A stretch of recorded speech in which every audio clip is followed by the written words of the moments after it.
Welcome to Briefly Creative, a podcast that explores insights, stories, and frameworks for living a meaningful creative life.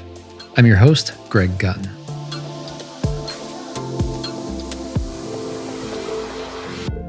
A blank canvas can be a welcoming friend or a void of despair, depending on how you look at it and where you're seated. You would think the former is more common among creative thinkers, a vessel for your creative expression of choice. But often that freedom leads to decision paralysis. I've been thinking a lot about constraints lately. And by constraints, I mean the functional, the aesthetic, and the preferential requirements for a project.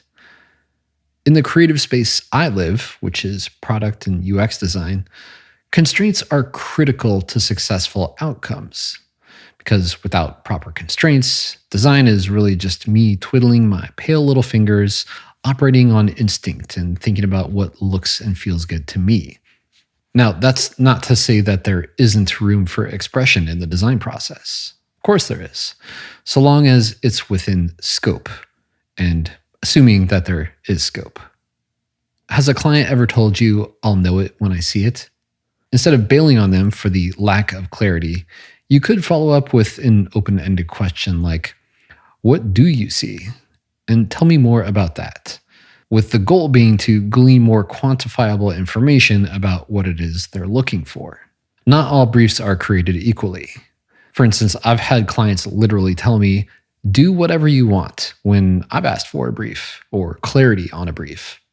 And I believe that they meant it at the time, but I also knew that they had some sense of where the creative line was.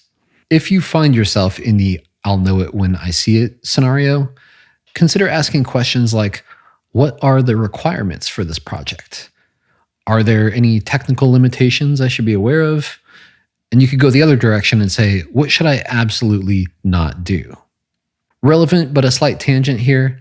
I can't recall the documentary director's name, but I remember hearing about a trick they often used. During an interview, they'd ask a question, and then when the person responded, they'd confirm what they heard, but intentionally get it wrong. This would irritate the interviewee, who would then reiterate and restate their answer, but in a far more emphatic way, thus making the interview way more interesting. Kind of manipulative, but that's the magic of filmmaking. The pendulum of constraints swings in both directions.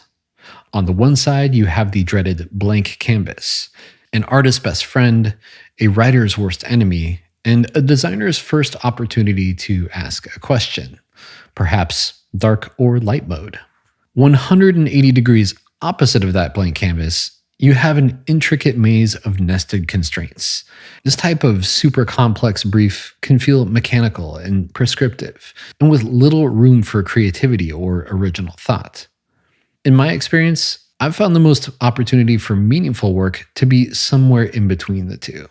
We need clear constraints to provide context, priority, and important requirements that narrow the scope of what we're working toward.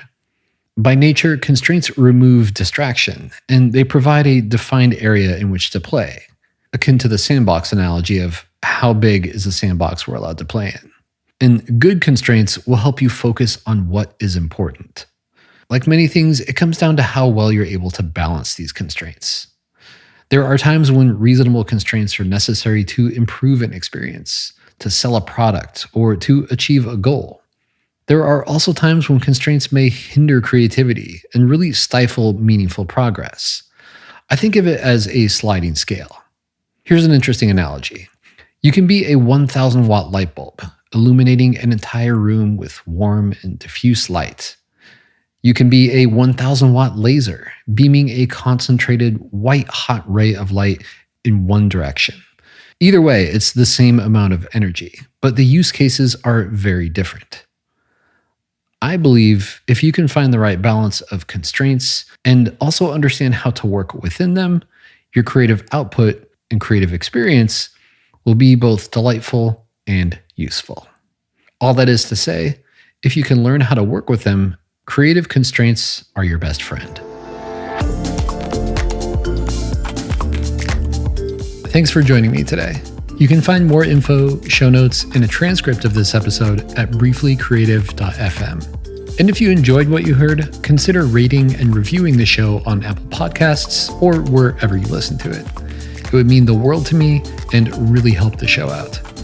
Also, we have a weekly newsletter. You can read more about the episode and find fun, relevant links to things like tutorials, tools, and other useful creative adjacent stuff that I find. Thanks again for listening, and remember, what worked for someone else may not work the same way for you, but there's always something to learn from it. See you next time.